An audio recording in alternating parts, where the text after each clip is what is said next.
മലയാള മാധ്യമ ചരിത്രത്തിൽ ഇതാദ്യമായി ഒരു ചാനൽ മുതലാളി ചാനലിൻ്റെ എക്സിക്യൂട്ടീവ് എഡിറ്ററെ സമൂഹ മാധ്യമത്തിലൂടെ പരസ്യമായി ഭീഷണിപ്പെടുത്തിയിരിക്കുന്നു. ഏഷ്യാനെറ്റ് എക്സിക്യൂട്ടീവ് എഡിറ്റർ സിന്ധു സൂര്യകുമാറിനെയാണ് ചാനൽ ഉടമയും BJP നേതാവും മുൻ കേന്ദ്രമന്ത്രിയും വ്യവസായിയുമൊക്കെയായ രാജീവ് ചന്ദ്രശേഖർ പരസ്യമായി വിരട്ടിയിരിക്കുന്നത്.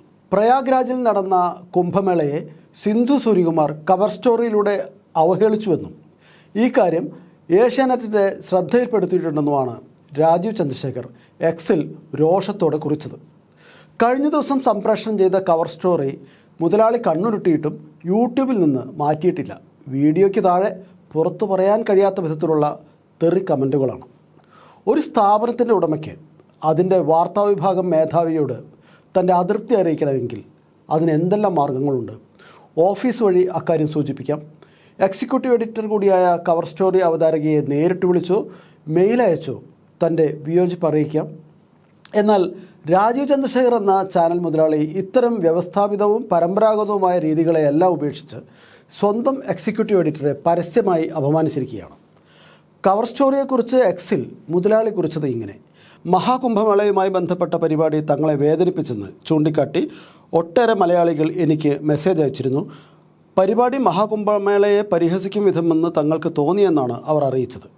മഹാകുംഭമേളയിൽ പങ്കെടുത്ത കോടിക്കണക്കിന് വിശ്വാസികളിൽ എൻ്റെ കുടുംബവും ഉണ്ടായിരുന്നു.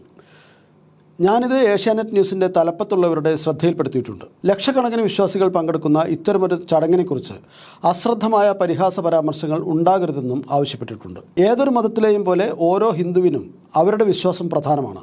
അത് ബഹുമാനിക്കപ്പെടണമെന്നും കേരളം ഉൾപ്പെടെ രാജ്യത്തുടനീളമുള്ള കോടിക്കണക്കിന് ഞങ്ങൾ ഹിന്ദുക്കൾ ആഗ്രഹിക്കുന്നു. കുംഭമേളയെക്കുറിച്ചുള്ള സിന്ധു സൂര്യകുമാറിൻ്റെ ഒരു ചെറിയ വിമർശനം പോലും താങ്ങാൻ കഴിയാത്ത വിധം അക്രമോത്സുകമായിരിക്കുന്നു ഇന്ത്യയിലെ ഹിന്ദുത്വ സംഘടനകൾ എന്നതിൻ്റെ തെളിവാണിത്. മുതലാളി BJP നേതാവായാൽ പിന്നെ എന്ത് കവർ സ്റ്റോറി, എന്ത് എക്സിക്യൂട്ടീവ് എഡിറ്റർ, എന്ത് സിന്ധു സൂര്യകുമാർ?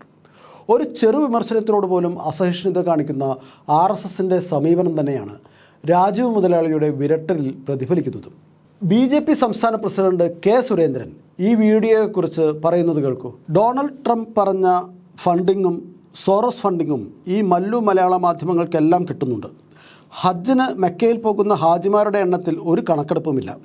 കുംഭമേളയ്ക്ക് സ്നാനത്തിന് പോയവരുടെ എണ്ണത്തിലാണ് വേവലാതി. ഒന്നാം തരം അർബൻ നക്സലുകൾ, കൂട്ടിന് ജിഹാദി വെള്ളിക്കാശും. ഇനി സംഘപരിവാറിൻ്റെ ആസ്ഥാന വക്കീൽ കൃഷ്ണരാജ് കുറെ കൂടി അസഭ്യമായി പറയുന്ന പ്രതികരണങ്ങളൊന്ന് കേൾക്കൂ. ഉളുപ്പ്: ശമ്പളം തരുന്ന രാജീവ് മുതലാളി പറയാതെ പറഞ്ഞു, ഇറങ്ങിപ്പൊടി പിത്തക്കാളിയെന്ന്. അല്പമെങ്കിലും അഭിമാനമുണ്ടെങ്കിൽ നല്ല തന്തയ്ക്ക് പിറന്നതാണെന്ന് ഒരു ചെറിയ സംശയമെങ്കിലും ഉണ്ടെങ്കിൽ ചവർ സ്റ്റോറിയും കൊണ്ട് രാജിവെച്ച് കൈരളിയിൽ ചേരൂ സഖാത്തി. ഇങ്ങനെയാണ് ഈ നിയമവിശാരദൻ്റെ പ്രതികരണം. ഇതിൽ മാധ്യമ സ്വാതന്ത്ര്യത്തിൻ്റെയും അഭിപ്രായ സ്വാതന്ത്ര്യത്തിൻ്റെയും ഒരു പ്രശ്നമുണ്ട്. BJP നേതാവായ മുതലാളി സിന്ധു സൂര്യകുമാർ എന്ന തൊഴിലാളിയെ വിരട്ടിയത് ആ സ്ഥാപനത്തിൻ്റെ സ്വകാര്യമായ കാര്യമല്ല.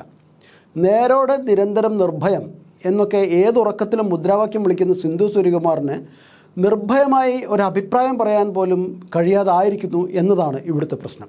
മാധ്യമ സ്വാതന്ത്ര്യത്തിന് നേരെയുള്ള ഹിന്ദുത്വ ശക്തികളുടെ വെല്ലുവിളിക്കെതിരെ കേരള പത്രപ്രവർത്തക യൂണിയൻ എന്തു പറയുന്നു എന്നുകൂടി നമുക്ക് ഈ സാഹചര്യത്തിൽ കാത്തിരിക്കാം. വാസ്തവത്തിൽ എന്താണ് സിന്ധു സൂര്യകുമാർ പറഞ്ഞത്?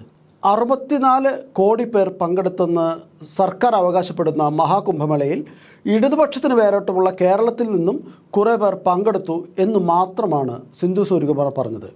അതിനുശേഷം കണക്കിലെ ആധികാരികതയെക്കുറിച്ച് ചെറിയൊരു സംശയവും പ്രകടിപ്പിക്കുന്നു. ഒപ്പം ഇന്ത്യ ടുഡേയുടെ ഒരു സർവേ ആധാരമാക്കി BJP വളർച്ചയിലേക്ക് സ്നാനം ചെയ്യപ്പെടുന്നു എന്നും കൂട്ടിച്ചേർക്കുന്നു. ഇതിൽ ഹിന്ദു വികാരം വ്രണപ്പെടുന്നത് എങ്ങനെയെന്ന് മനസ്സിലാകുന്നേയില്ല. പണ്ട് BJP നേതൃത്വത്തെ വിമർശിച്ചപ്പോൾ നീ പുറത്തിറങ്ങിയാൽ ബലാത്സംഗം ചെയ്യുമെന്ന് BJPക്കാർ ഭീഷണിപ്പെടുത്തിയത് സിന്ധു സൂര്യകുമാർ ഈ ഘട്ടത്തിൽ മറന്നു പോകരുത്.